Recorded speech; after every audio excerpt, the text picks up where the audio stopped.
Atravessar portas faz a gente se esquecer de coisas? Naruhodo. Podcast.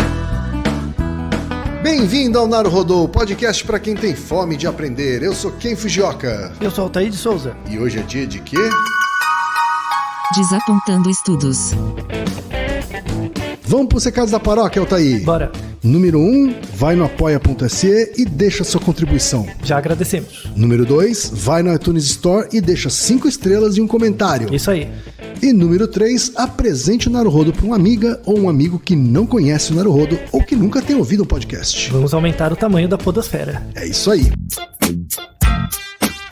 Antes da pauta, mais um recado. O Naruhodo está abrindo espaço para os podcasts das Minas, porque representatividade é importante também na podosfera. O destaque de hoje vai para o podcast O Que Assistir, comandado pela Priscila Armani. Ouça o recado que ela deixou para você, ouvinte do Naruhodo, e conheça o podcast O Que Assistir. Olá, amantes de cinema de todo o Brasil! Acharam que não ia ter podcast de cinema 100% produzido por mulheres podcasters? Achou errado, otário! O podcast O Que Assistir é feito por mim, Priscila Armani, com o objetivo de te ajudar a escolher o que assistir. Seja no cinema, no YouTube ou na Netflix, o meu programa quinzenal te ajuda a decidir o que vale a pena assistir, por meio de entrevistas informativas e transmissões ao vivo. E tudo isso sempre em menos de 30 minutinhos. Ficou interessado? Vem me ouvir então em soundcloud.com/podcast O Que Assistir e me procure no seu agregador de podcasts. Estou lá como podcast O Que Assistir. Vai ser um prazer te conhecer. Beijo! Altair, pergunta de ouvinte novamente hoje. Esqueci quando eu entrei pela porta. Olha, a pergunta veio da Priscila Menezes Siqueira, que tem 27 anos e é designer de Pelotas, Rio Grande do Sul, mas mora em São Paulo. É gaúcha de Pelotas que mora em São Paulo. E o que temos? Ela diz o seguinte: olá meninos, tudo bom? Gostei do meninos. Que bom, que bom. Então, eu estava conversando com uma amiga sobre memória e como eu era boa em lembrar as coisas, mas isso vem piorando com o tempo, principalmente para nome das pessoas. Estava contando um caos de quando encontrei uma vizinha no elevador e quando saí do elevador já não lembrava mais o nome da vizinha. E eu moro no segundo andar. Foi rápido, hein? Daí a minha amiga comentou sobre essa teoria de que as pessoas esquecem de coisas quando passam por portas. Uhum. Isso é real ou é mito? E por que isso acontece? E ela mandou um link aqui, não, tá aí, para uma notícia que deu na Super Interessante de um estudo que foi realizado por um psicólogo. Isso, que avalia exatamente isso. Não é isso? Avalia exatamente que fala isso. exatamente disso. Antes de entrar no estudo aqui, só para terminar, ela pede para mandar um beijo para Xuxa. E a gente que é meninos. Então a gente não vai deixar de mandar um beijo para Xuxa por seu pedido, viu, Xuxa, Priscila? se você estiver ouvindo, um beijo. Tá? Até porque ela falou que vocês são demais. Olha só que beleza. São mais que demais. Obrigado. E aí, esse artigo na Super Interessante, ela menciona o estudo do professor de psicologia Gabriel Radvansky. Altair, o que esse estudo tem para nos dizer e o quanto isso que ela afirmou aí, de que quando a gente atravessa portas, a gente deixa de se lembrar de coisas? Você já sentiu isso? Real é mito? Você já sentiu alguma coisa? Olha, Altair, pensando agora aqui... Você tá achando que você é uma pessoa mais esquecida agora? Você se sente mais esquecido? Com o tempo? Sim. Você se sente? E o que você está esquecendo? Que você Mas acho que tem vários fatores para isso acontecer, viu, Altair? Não tem a ver só com a idade. Eu acho que tem a ver com a idade, sim. Necessariamente tem a ver com a idade. Tem a ver com a idade, sim. Mas eu acho que tem um agravante do mundo contemporâneo. Que é o fato da gente ter, hoje em dia, acessórios tecnológicos. Distratores, não só distratores, mas acessórios para os quais a gente delega a função de memorizar muita coisa. Boa observação. Né? Já tem um episódio sobre isso que é Se Somos Multitarefas. Porque eu sou da época do telefone de escada. Né? De rodinha. De rodinha. E nessa época eu guardava dezenas de números de telefone na cabeça, né? Para eles serem acionados né? Quando eu preciso. E hoje em dia, eu não sei nem o telefone da minha mãe. Eu não sei o celular da minha mãe. Então, sei lá, se roubaram seu celular e você cair na rua, você não faz a menor ideia. Então, por isso que eu faço backups. Vai ficar indigente. Eu faço backups porque, senão, a única forma de eu ligar pra minha mãe é usar o backup. Né? Não, mas imagina essa situação. Você tá na rua, perdeu seu celular, tá sem, e quebrou a perna. Sozinho, sem documento, sem nada. Certo. Como é que você faz? Aí alguém chega, vou te ajudar, e dá um telefone. Pra quem que você liga? Pra onde eu ligo? Você tem que ligar pra onde você lembra. lembra. Eu sei o telefone da minha esposa. Ah, bom, menos mal, pelo menos. Eu sei o telefone 190, né? 190, exatamente. Né? E o 333 Porto. Que é um mnemônico muito bem feito, assim, inclusive. Assim, né? É um chunk de memória, né? Agora, essa coisa das portas é interessante, porque, de fato, né, é uma técnica que eu tento usar. Como é essa técnica? Para resgatar a memória, né? É tentar me lembrar que momento aquela memória está associada. Ah, sim. Né? Essa coisa do contexto. Né? Então, acho que esse estudo me lembra muito essa questão do contexto. E você acha que você é a única pessoa que faz isso? Que quando você lembra de alguma coisa, você lembra do que está perto? Não. Eu acho que não devo. Claro que não sou a única, né? Acho até que existem pessoas que ensinam essa técnica. Mas você acha que todas as pessoas que aprendem espontaneamente a fazer isso, né? Ah, eu guardei a chave aqui porque está perto disso. Você acha que todas as pessoas que usam essa estratégia são pessoas parecidas entre si? Em outras palavras, você acha que tem a ver com a personalidade, entre aspas? Não sei te dizer. Você não tem uma ideia? Não tenho ideia. Então, vamos começar. Isso é um ótimo trabalho, uma ótima oportunidade para falar sobre a memória mesmo, né? Como a nossa memória funciona. Vamos falar primeiro da divulgação. A Super Interessante puxou essa notícia, né? De um site que chama Medical Express. Que o Medical Express é um site que faz resuminhos curtos de artigos que acabaram de sair. Tá. Só por divulgação mesmo. É quase divulgação científica também, essa Medical Express. Então... Só que é meio que um blogzinho de resumos, assim. É uma coisa bem resumida, né? E muita gente acessa até, porque é curtinho, né? Só uma página e tal. Aí a Super Interessante deve ter entrado lá e depois pegou o artigo original ou não, enfim. Tá? Esse é um exemplo de divulgação científica que é catchy, porque é uma perguntinha interessante, né? Passaporte faz você esquecer, como que é. O artigo original, de fato, tem esse título, né? Que é Se Atravessar Portas Faz Você Esquecer, né? O título é realmente esse. Publicado numa revista de psicologia, de neuropsicologia, que é ok, né? E os experimentos do artigo são bem claros, assim. Então, tá tudo certo. É um dos poucos casos de desapontando estudos que tá certo. Não tem por que ficar desapontado, assim. Tá ok. Tá? O artigo é simples, a mensagem é clara e a descrição da Super Interessante é válida, assim, né? Descreve o que vai acontecer. Mas eu quero aproveitar e trazer pontos a mais para complementar. Inclusive críticas que fizeram ao próprio artigo original. Sei. Né? É um grupo da Universidade de Notre Dame. Como é que funciona o artigo? São 2 experimentos básicos. Né? O primeiro experimento ele é virtual. Então fizeram no computador. A pessoa tinha que, com óculos, né, com realidade virtual, virtualmente ela tinha que entrar num lugar, dentro de uma caixa pegar um objeto, aí ela olha o objeto, guarda de volta, aí ela anda uma distância, tem outra caixa, ela tem que ver qual é o objeto que igual ao da primeira. Certo. Bem simples. Tá? Quando ela chega na segunda caixa, vai ter o mesmo objeto? Vai ter vários objetos, inclusive um igual. Certo, e ela vai ter que lembrar qual é. Isso, e pegar. Né? E ela percorre uma distância. Tá? E aí tem 2 grupos. O primeiro grupo percorre a distância, normal, como se fosse uma sala grande, percorre. O segundo grupo tem uma porta no meio. Então uma porta serve como um distrator, porque você tem que passar pela porta, né?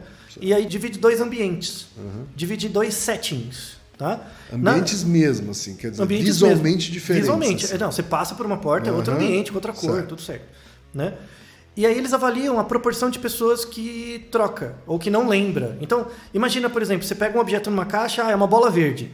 Aí você anda até outro lugar, qual que era o mesmo objeto? Todo mundo faz isso, mesmo adolescente. Você está no seu quarto, aí de repente, eu tenho que ir na cozinha pegar água. Aí você levanta, vai para a cozinha, quando chega...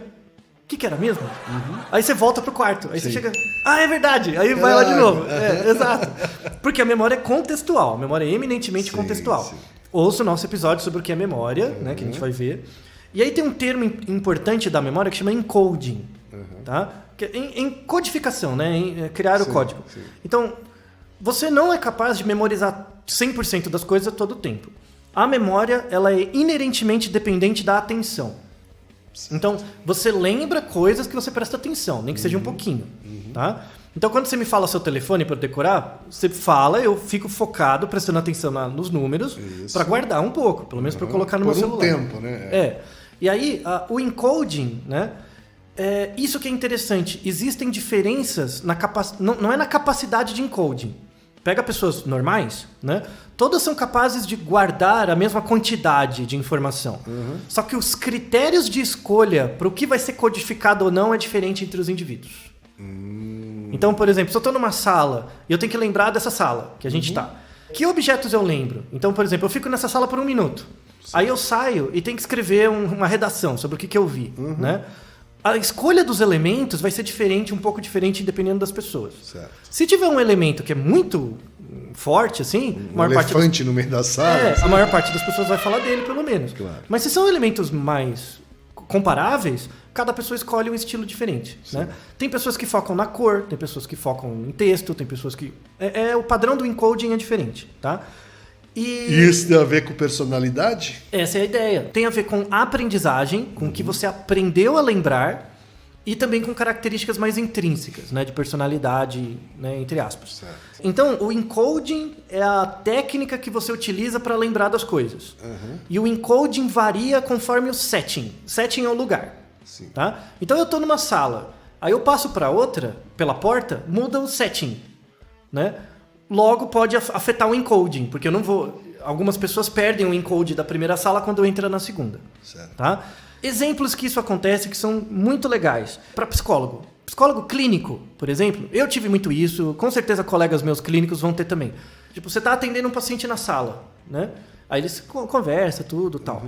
Acabou a sessão, a pessoa vai embora, você também sai. Saiu pela porta, você esquece tudo. Você não lembra, você lembra do nome da pessoa, claro, mas você esquece do que foi falado. Às vezes nem o nome da pessoa. Não, você esquece o que foi falado, o assunto meio que fica muito vago, né?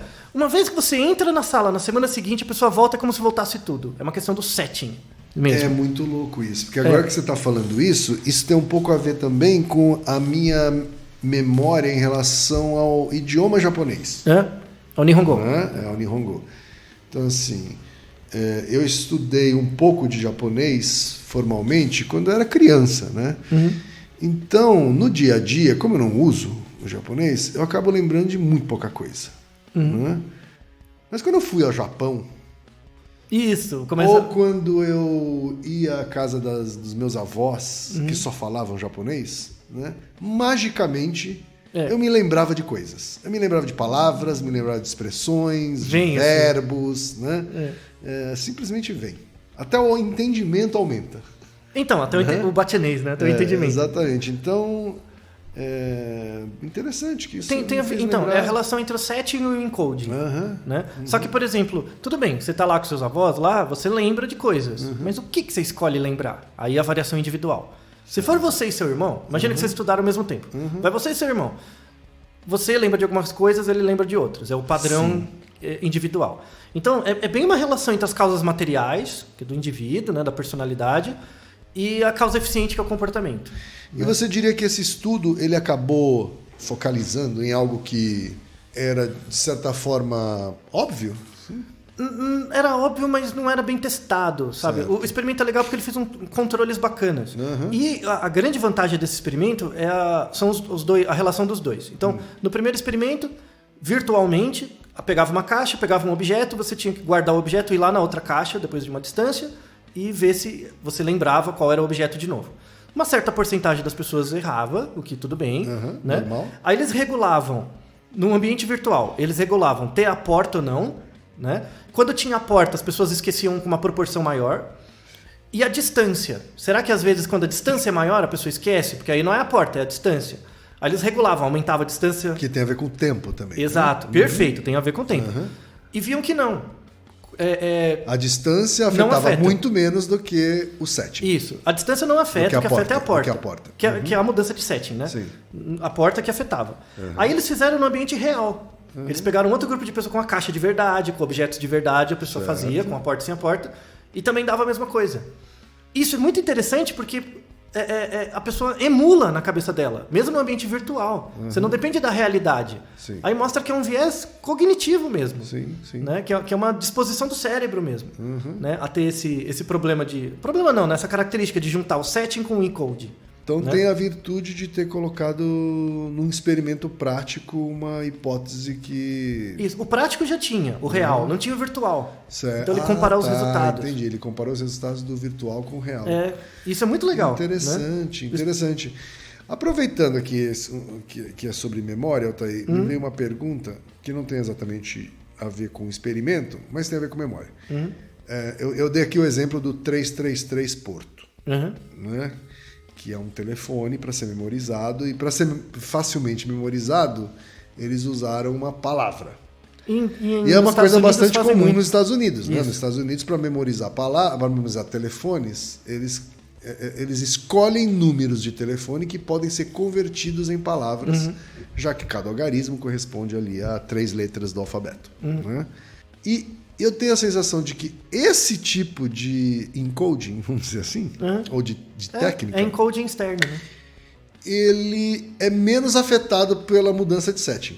Sim, é um pouco. Porque ele utiliza chunks, que a gente chama regras de memória. Né? Ele usa regras. Tá. Aí você vence um pouco a questão do setting. Né? Então, a gente tem facilidade de guardar coisas que vêm em chunks. Por exemplo, você vai falar seu telefone... Chunks. Chunk é um bloco... Chunk no sentido de grande mordida, assim, um bloco de blocão. Um bloco de informação. Então, por exemplo, eu vou falar meu telefone para você. Eu falo 9, Isso. Né? Tem esse truque do ritmo também, né? Isso. Então, tem pessoas que usam ritmos diferentes, agora porque botaram o 9, você fica todo confuso. Não, como é que era mesmo? Né? Porque tem gente que divide ele em... O 9 põe junto. Em 3 conjuntos de 3 algarismos, né? Assim, então... 995, 313, nananã. Eu falei... Isso, exato. Porque você não aprendeu. Não é mais prefixo e sufixo, né? Ele virou 3 blocos, de repente. Exato. Assim. E aí você não está acostumado. E aí dá pau mesmo. Dá pau no encoding, em tudo, né? Então, o jingle... a publicidade usa muito isso, a ideia de jingle, de você guardar as mensagens, ela vem sempre num bloco. Então você não guarda os pedacinhos, você guarda o bloco. Certo. Por isso que as pessoas conseguem, mesmo sem saber inglês, decorar músicas em inglês, todos os sons. Né? Por isso que a aprendizagem em inglês, principalmente no começo, é legal. Né? Estudar músicas e tal, porque você pelo menos pega os sons e as palavras. Né? Tá. Aí a gente tem umas características populacionais, tá? Que são daquela... Você deve conhecer pessoas assim... Isso tem a ver com a relação entre encoding e setting, né? Que são pessoas que, por exemplo, usam o celular, aí guarda o celular, de repente passa 2 minutos, cadê meu celular? E começa a rodar a casa inteira procurando o celular. Ou pessoa que esquece a chave. Sim. Esqueceu a chave 30 vezes. Nunca lembra. Aí vai sair de casa amanhã atrasado, não sabe onde está a chave. Tem que ligar pro chaveiro. Aí já tem 20 cópias da mesma chave em casa, porque sempre está no mesmo lugar. Sabe, essas coisas. Por que pessoas são assim? Por que você tem essas pessoas esquecidas? Por quê? Então, há coisas importantes, assim, de estudos que a gente já tem.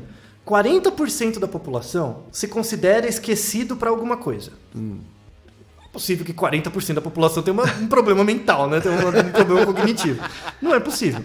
Você acha que tem mais a ver com um traço de personalidade? Isso? Tem a ver com características de comportamento. Então, porque o problema não é... Você diz, por exemplo, ansiedade? Ou... Não. Você ser mais extrovertido, introvertido, mais afeito a detalhes ou não. Então, uma característica inata mesmo, então. Disposicional. Disposicional. Não estamos nem falando de alguma circunstância, assim. Não. Tem a ver com a maneira como você faz o encoding, né? Com a maneira que você escolhe os estímulos para lembrar na sua memória de trabalho. Então, por exemplo, você tem pessoas que quando entram num ambiente, prestam atenção em muitos estímulos. Como elas prestam atenção em muitos estímulos, cada um deles tem uma relevância baixa. Sim. Né? Tem pessoas que prestam atenção em poucas coisas, então essas coisas têm importância alta. Tá?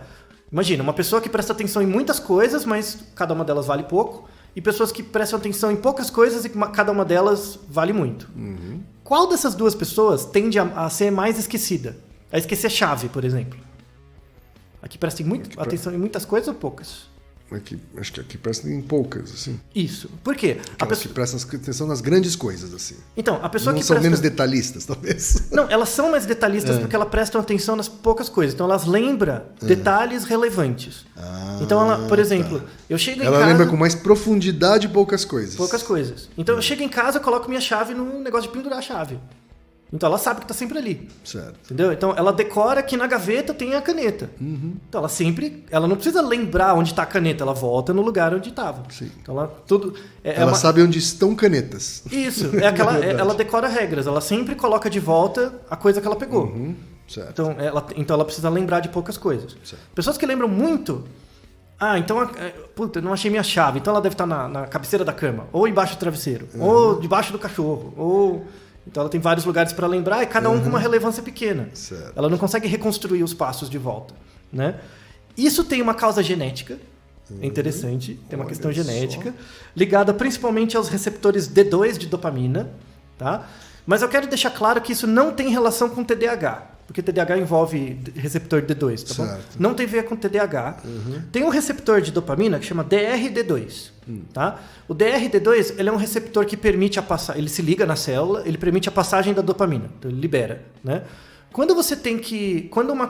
Pessoas que prestam atenção em poucas coisas, na hora que ela foca a atenção, libera bastante dopamina, então ela guarda mais. Entendi. Entendeu? Ativa mais. Pessoas que lembram de muitos pedaços, libera muito pouquinho para cada pedaço. Isso é uma disposição meio inata. Tem genes que regulam isso, tá? Algumas pessoas que têm isso muito grave podem desenvolver TDAH, que é quando você não presta atenção em tudo, né? Tenta prestar atenção em tudo e não foca. Isso é relacionado com alguns traços de TDAH, mas as pessoas que esquecem a chave o tempo inteiro não é TDAH. Não é para você tomar Ritalina. Não é para ir no psiquiatra. Com mudança comportamental, com treino, dá para mudar, tá? E, obviamente, isso é muito mais um equalizador das duas coisas, assim, do que um botãozinho de on e off das duas coisas. Exato. Né? Você pode aumentar uma coisa, diminuir outra, enfim. Exato. Tem graus diferentes também. E são complementares. Então, tem pessoas que têm pouco receptor D2 e focam em poucas coisas. Porque ela aprendeu a fazer isso. É uma regulação ambiental, de aprendizagem familiar. Então, não tem. Tem pessoas que, por exemplo, têm receptores D2 comuns, só que a casa dela sempre foi uma bagunça, porque os pais eram uma bagunça. Então, a estratégia comportamental dá tudo errado, tá? Isso tem a ver também um pouco com como ela aprende as coisas, assim? Totalmente. Assim, se é uma pessoa que gosta de aprender com profundidade, menos coisas, ou com superficialidade, mais coisas, assim? Tem um pouco. Isso pode ser uma proxy para outras coisas, mas não é direta a relação. Né? Então, o importante... E tem, por exemplo, tem pessoas que lembram, por exemplo, onde está a chave, celular, objetos, ela lembra bem, mas ela não lembra nome. E eu tenho esse problema, eu tenho uma memória muito ruim para nome. Né? E aí tem uma característica que é, pessoas que têm um controle sobre a memória, por exemplo, ela vai colocar a chave, tem gente que fala, estou colocando a chave aqui. Essas pessoas vão lembrar mais. Porque tem duas vias, tem a fala e tem o... Exato. Né? Estou colocando a chave aqui, vou pegar a chave... Tem gente que lê em voz alta... com o objetivo também de tentar memorizar mais o que está lendo. Isso. Então, pessoas que têm controle sobre a memória, agora eu preciso lembrar isso. Tem mais controle mesmo. Tá? Isso é importante. Você tem outros tipos de pessoa que acha que ser esquecido é parte da natureza. Que é o nosso ouvinte. Estou ficando velho, então eu esqueço mesmo. Então, a minha própria fala, eu sou ruim de lembrar nome. Né? Isso é uma fala que reflete a minha incapacidade de treinar o nome. Porque se eu parar e pensar, qual que é o seu nome? Me fala de novo.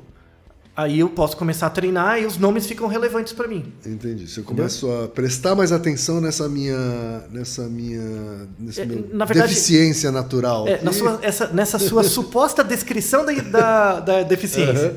Você está dizendo que a idade também tem a mesma regra? Quer dizer, sim. Se eu treinar a minha memória, eu vou morrer com boa memória? Sim. Assim, fora problemas de Alzheimer, alguma coisa mais biológica, vamos fora deixar uns doenças, eu tenho potencial de manter a memória saudável até o final.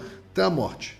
Vamos deixar um artigo de referência sobre isso que fala exatamente isso, o efeito do treinamento. Nunca mais eu devo dizer, então, que estou ficando velho e estou ficando esquecido. Sim, isso é uma construção social, é besteira. No passado, antropologicamente, quem era o sábio? O mais velho. E quem contava as histórias? Era o mais velho. Então para com essa asneira, começa a treinar. Deixa de ser vagabundo. É só porque ele treinou pra cacete. Nunca parou de treinar, né? De contar a mesma história. E aí volta na sua história do começo. Quando você tinha só o telefone de botão lá, você tinha que lembrar os telefones. O velho tem que lembrar as histórias da tribo. E provavelmente se um dia explodir uma bomba atômica e a gente tiver que voltar a guardar os números, a gente provavelmente vai guardar. Exato. Você sofre muito. Vai ter uma adaptação difícil, mas você vai lembrar. E aí, pra fechar, dessas pessoas esquecidas, então, eu sou esquecido, o que eu faço, né? Não dá dicas, né? Para as pessoas, porque é importante. Assim, de novo, tem pessoas que... quando você esquece a chave, então, lembre que memória é ligado diretamente à atenção. Então, eu peguei minha chave, tá? Aí eu coloquei num lugar.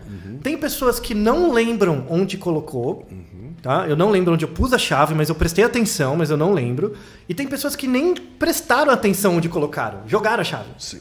Então você nunca vai lembrar. Você pode ter a melhor memória do mundo, se você não prestou atenção, você não vai colocar. Claro. Tá? Primeira coisa é você descobrir isso.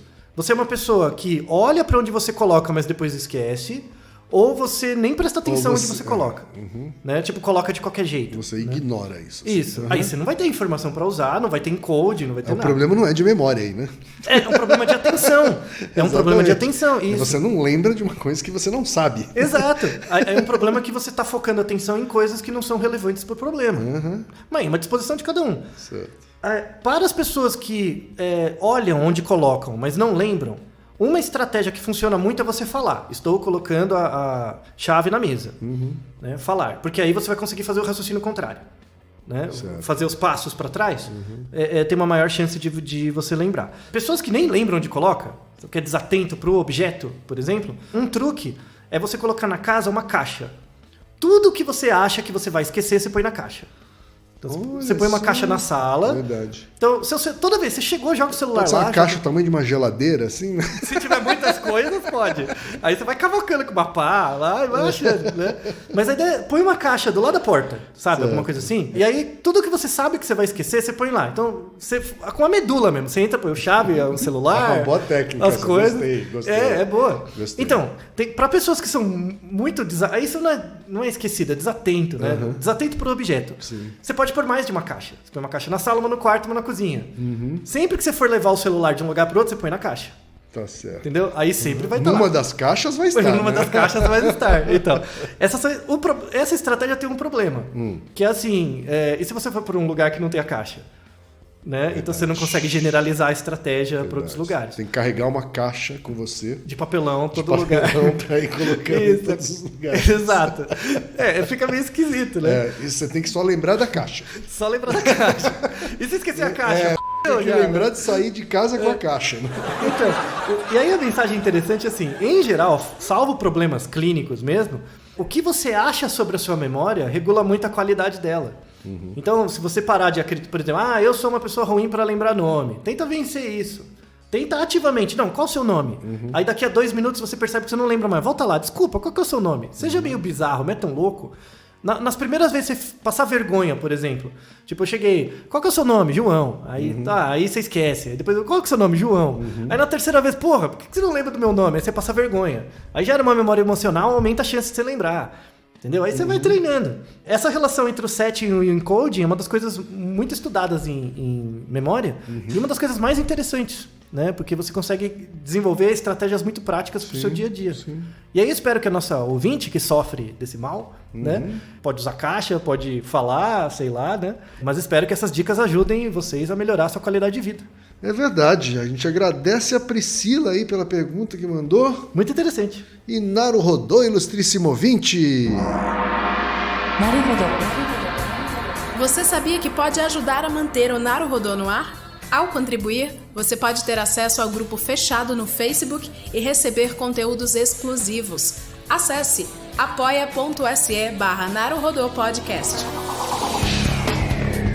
E você já sabe, aqui no Naruhodô, quem faz a pauta é você. Você tem alguma pergunta pra gente ou quer comentar algum episódio? Escreva pra nós. podcast@naruhodô.com.br. Repetindo? podcast@naruhodô.com.br. E lembre-se, mande nome completo, idade, profissão e a cidade de onde você está falando. É isso aí.